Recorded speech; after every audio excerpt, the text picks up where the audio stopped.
78. An evening in San Francisco, Jackie's POV. Where is she? I asked one of my staff while standing in front of him in the living room. We don't know, sir, he replied hesitantly. Speak only for yourself, I warned. Sorry, sir. He lowered his head. Bring all the staff, I commanded. The staff member stared at me in shock, uncertain of how I would react. I shot him a sharp look and spoke again. Why are you still standing there like a statue? Didn't you hear me? I then shouted. I want everyone here, right now. Yes, sir. He hurriedly moved away to call the others. Where's Lavanya? I asked as everyone stood before me in silence while I paced from one side to another. Sir, she came to the kitchen about half an hour ago, the kitchen worker responded. Where is she now then? I asked impatiently. I'm not sure exactly where she could be right now, but she was asking about Tristan, he said. Tristan. I frowned and glanced around, searching for him. Where is Tristan anyway? I told her he was at the staff quarters. She said thank you, and then left. So, I'm just guessing that she might have gone there. The kitchen worker glanced nervously at another staff member beside him, but I ignored it. Why would she go there? I frowned. Did she say anything else? I questioned him again. No, sir, nothing else. She just asked about Tristan and left, he replied. You go there and find her right now. I ordered another staff member, who immediately nodded and ran toward the staff quarters. A few seconds later, I turned to the rest. Now, why are you all standing around like fools? Get back to work and inform me the moment you find her, I warned. They all agreed obediently and dispersed. A few minutes later, one of the staff members rushed toward me just as I was dialing Lavanya's number. Sir, she's coming back. I just saw her. I nodded and he left. Moments later, as I stepped out of my room, I saw her entering the house. I stood silently near the staircase railing, watching her. Her eyes met mine. Mr. Dawson, where were you? I was thinking of looking for you. The staff told me you were searching for me too. She smiled and walked towards me. Where were you? I asked, noticing her slight hesitation. I was at the staff quarters building, she said. What were you doing there? I asked, puzzled.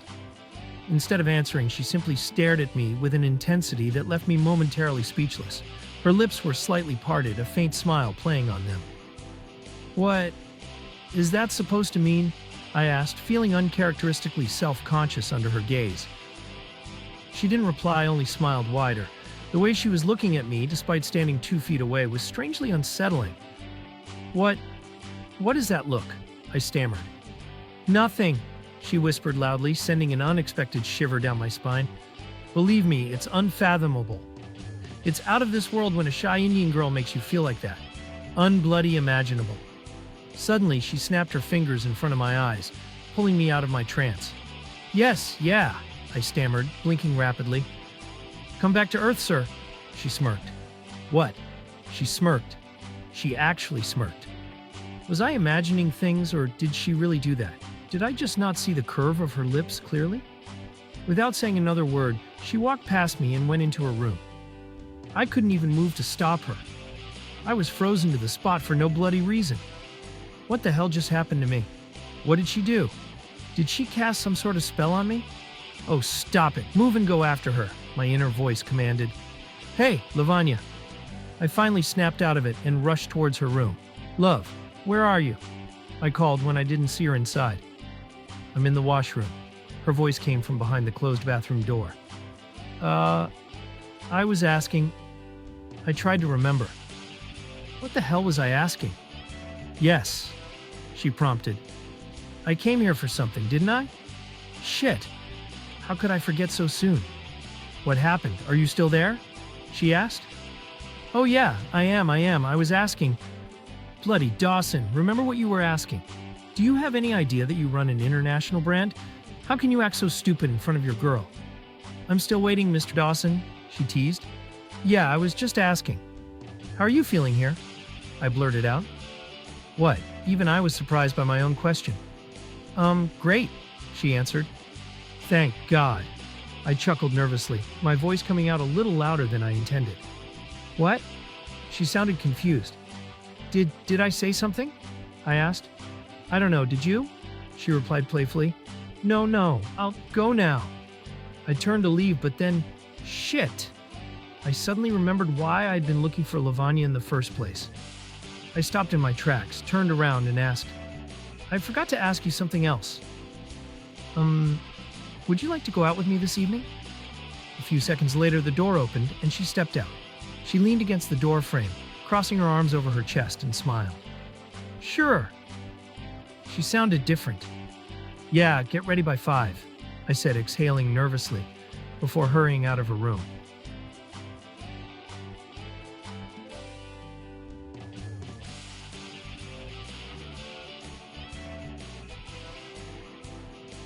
Lavanya's POV. He sounded really nervous when he asked the question. Just to see how he would react, I stepped out of the washroom and confidently replied, Sure. He furrowed his brows in amusement, then hurriedly added, Yeah, get ready by 5, before practically fleeing the room. His quick escape made me press my lips together in a smile. You're so cute when you're nervous and confused, Mr. American Dawson. Around 5, I was almost ready. I wore a sheer white Georgette kurti chudidar paired with a navy blue shaded dupatta. I had never worn Western clothes, so I didn't even bring any to this foreign country of my beloved American man. But I was still happy with what I had on. My slightly wavy hair complemented my outfit well. As I slipped on my wedges, I heard a hesitant knock at the door. I smiled to myself, already picturing his adorable, nervous face. Grabbing my handbag, I walked over to open the door. As soon as I unlocked it, I found Mr. Jackie Dawson peeking through the gap. He smiled at me. Hi, he greeted, his husky voice sounding more romantic than ever. Then he held out a bunch of freshly cut beautiful roses. I accepted the flowers with a smile, though I couldn't hide the blush creeping onto my cheeks. Hi, I whispered back. You look gorgeous, he complimented. Thank you, I smiled. Are you ready? He asked. I nodded, trying my best to contain my excitement. Come with me then. He tilted his head slightly and extended his left hand toward me. I glanced down at his hand, then back at him, smiling. Carefully placing the flowers on the desk, I reached out and placed my hand in his. He grasped it gently and led me toward the staircase.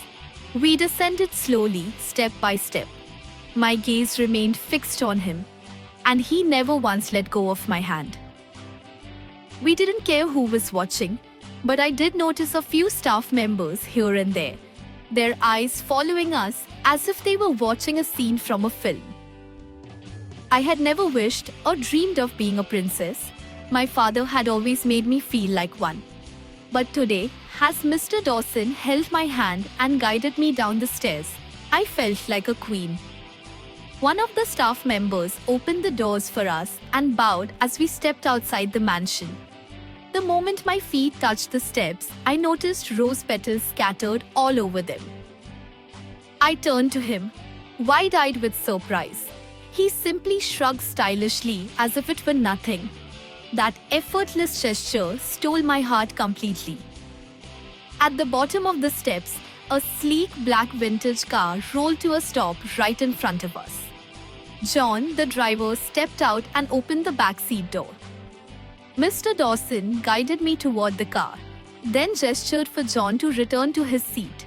To my surprise, instead of him, Mr. Dawson stood. With a slight bow, he extended his hand toward the open door, inviting me to step inside.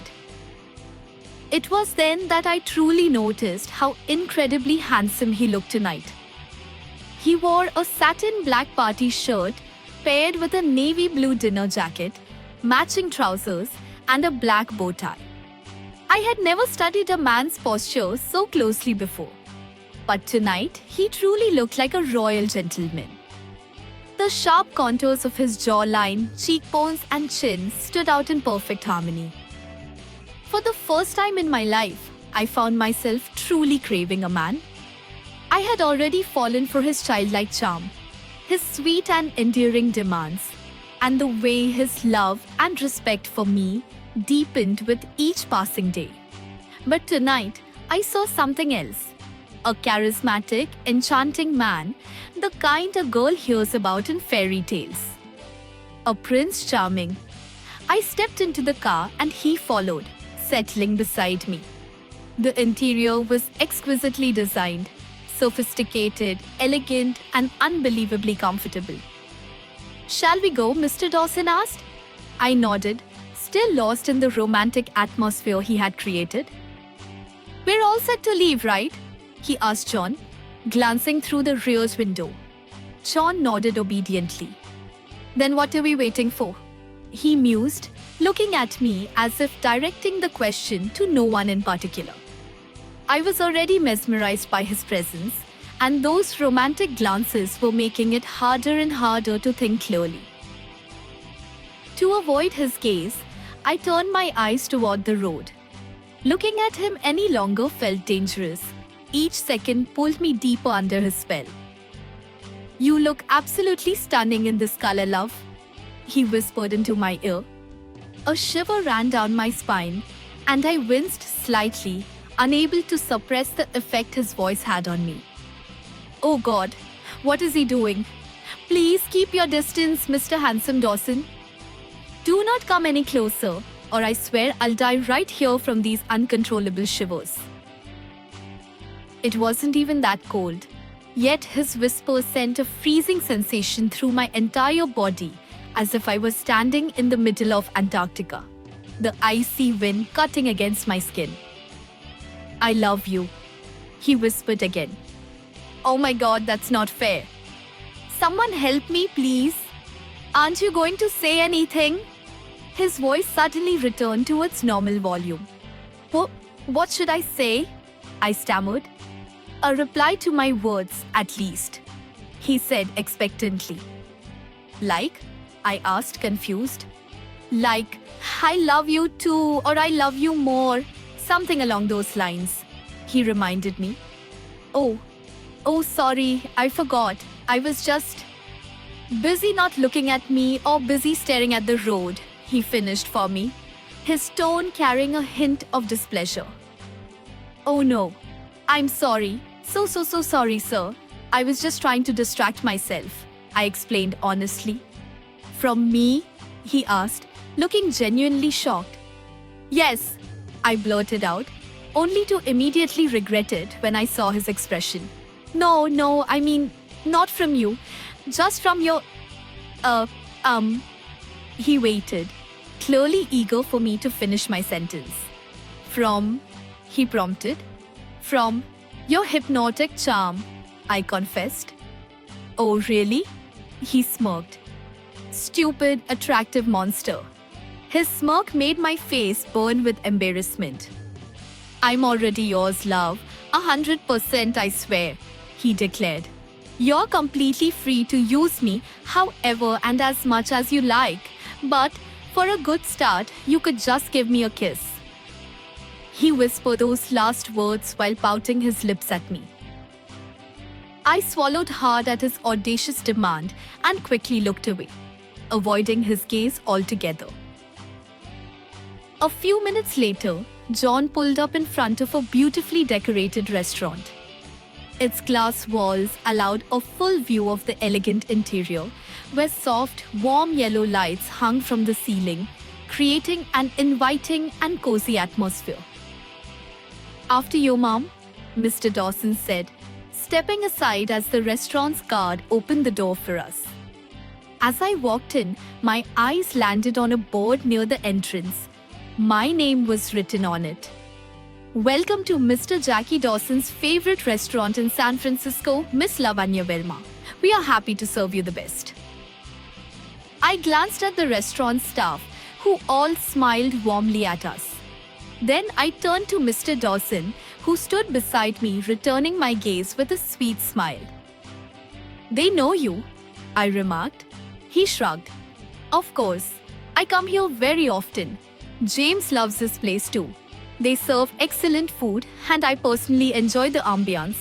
It's very warm and cozy," I finished for him. "Yes," he trailed off before placing his hand gently on the small of my back, guiding me toward the seating area. Where do you want to sit? You didn't reserve a table? I asked. You choose one and they'll reserve it for us right now, he said casually, scanning the restaurant. But this place is in a crowded area. Most of the tables are probably already reserved, I pointed out. Choose, Miss Verma, he instructed, leaving no room for argument. Mr. Richie Rich Dawson. I glanced around, searching for the perfect table before pointing at one positioned right next to a glass wall, where we could see the people walking along the footpath outside. Excuse me, Miss Verma would like that table, he informed the restaurant manager. Of course, sir, please, this way, the manager responded, leading us to our chosen spot. That table is available? I asked in surprise as I followed the manager. Hey, tonight the entire restaurant is available exclusively for you, ma'am, the manager replied. What? I stopped in shock. Nothing, Mr. Dawson interrupted smoothly. It's only 6. What snacks would you like to try? Anything you suggest, I said, still distracted. He smiled and placed an order, but I barely registered what he asked for. My mind was still stuck on what the manager had said. As soon as the waiter and the manager left after serving us water, I turned to him. Mr. Dawson, there isn't a single person in this restaurant besides us, despite being in such a busy area. Not even one other guest. How is that possible? What did that guy mean? Did you book all the tables? I asked, suspicion creeping into my voice. He smiled again, but didn't answer. That was when it hit me. He had actually booked the entire restaurant for the evening. Are you serious? I gasped. Why would you do that? Why waste so much money? Because people here know me too well, and I don't want to be spotted by the stupid media tonight. I just want to spend an extravagant evening with you. I've always dreamt of this. I want to be alone with you. Just me and you, he said. Let me enjoy this moment without any interruptions, he added softly. His words left me speechless for a moment, but then I found my voice again. You didn't have to do all this. We could have had dinner on your terrace or in your garden. They're beautiful and cozy too, I reasoned. I know, and we'll do that too later. But this evening is my dream, and I want to live it to the fullest. With you, love, please. His voice sent a thrilling shiver through my heart. I lowered my eyes, feeling my cheeks flush. Just then, soft Spanish and Italian instrumental music began to play. The atmosphere was already more than enough to make the evening memorable, but the music added an even more passionate and dreamy touch. We enjoyed our starters. They were absolutely delicious. We laughed and reminisced about our constant arguments at work in India, how Balram Sir had caught us together, and teased Mr. Dawson about it. He shared his hilarious first experience with auto rickshaw drivers at the airport, and I laughed harder than I ever had before. He also opened up about his fears before coming to India and how uncertain he had felt about adapting to a new culture. Then he spoke about his mother and asked me again if I would like to meet her. I really want to meet her in person, I said honestly. I'm just a little shy and feeling nervous. Don't worry, she's incredibly friendly. If you manage to survive spending time with James, then trust me, my mom will be a breeze in comparison. He chuckled. I laughed again. Really? Oh my God. Now, I knew everything about Mr. Dawson. How he grew up, how he was once a lost teenager, and how he became a successful young businessman. I understood how he balanced his life here, all alone while longing for a family life. How deeply he cared about his mother. How, after his father's sudden passing, he had been left with all the responsibilities. Everything was clear now. We hadn't even noticed how quickly time had passed. We ordered dinner and later dessert. Everything was exquisite. You really have great taste, Mr. Dawson, I complimented. Of course I do. That's why I'm asking for a kiss from you, he said with a wink. I was speechless for a few seconds. I meant good taste in food, I clarified. He chuckled, then leaned forward slightly, his eyes flickering to my lips. And I meant a good taste of those delicious lips of yours, he whispered.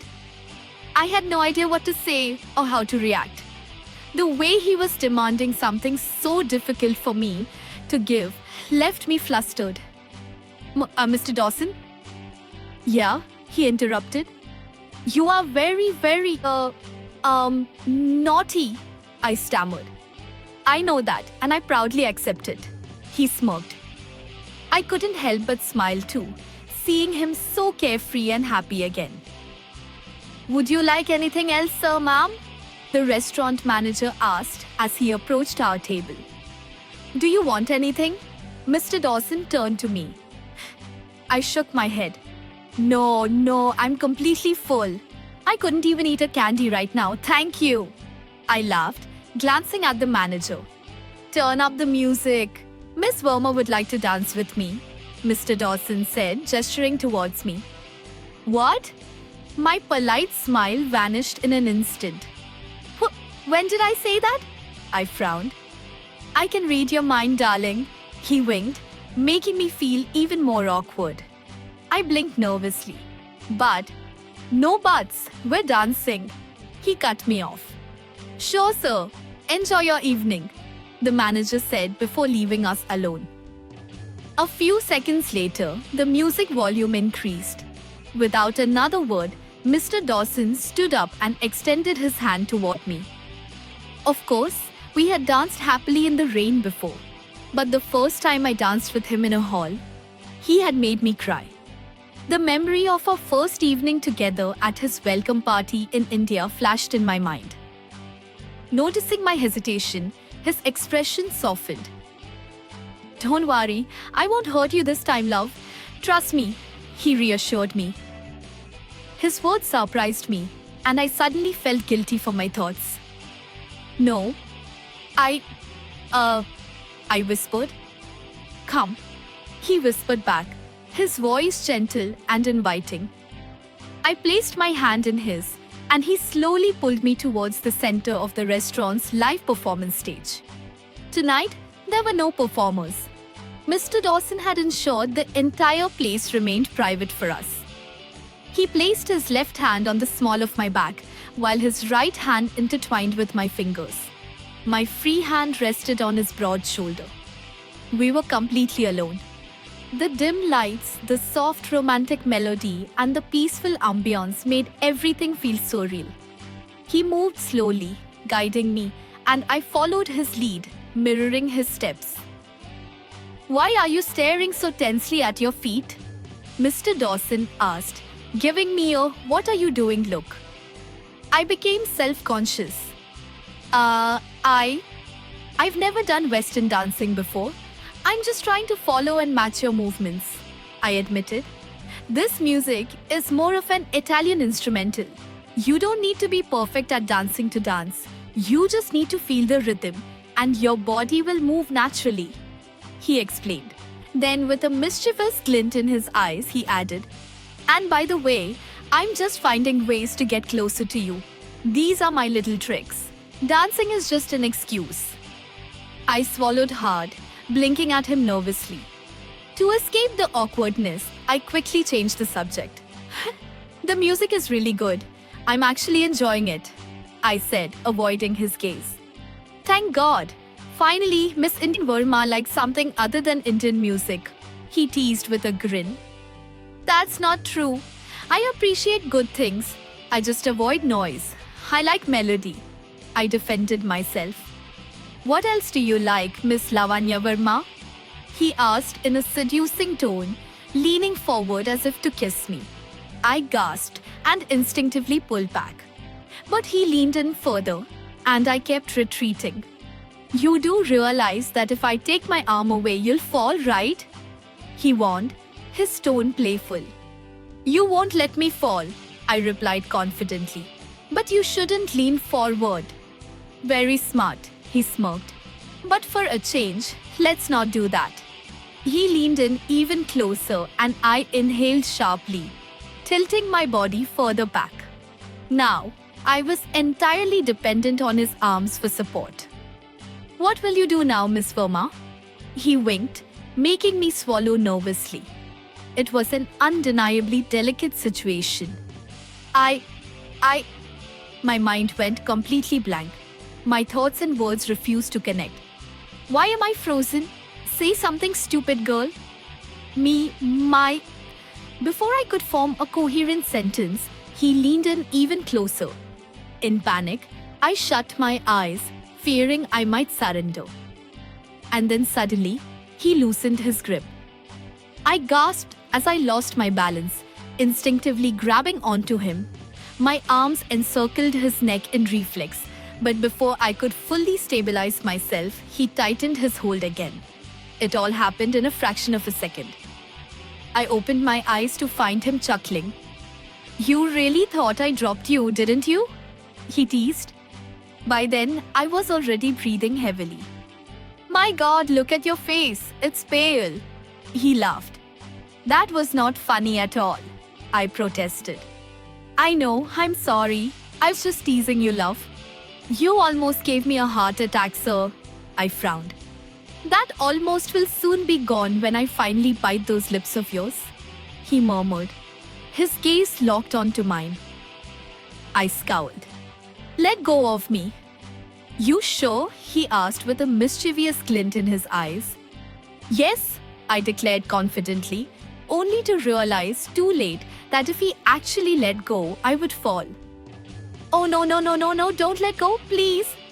I blurted out, my voice sounding embarrassingly desperate. Shoot! He smirked again before finally setting me back on my feet.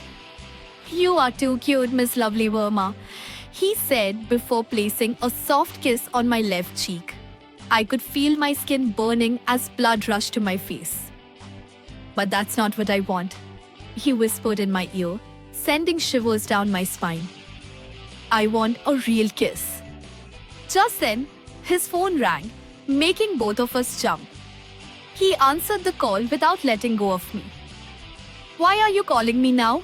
He grumbled. A few seconds later, he sighed. Not now, James Bond. Don't get overexcited. We'll talk later. See ya. He hung up. James Bond? I raised an eyebrow. It's James.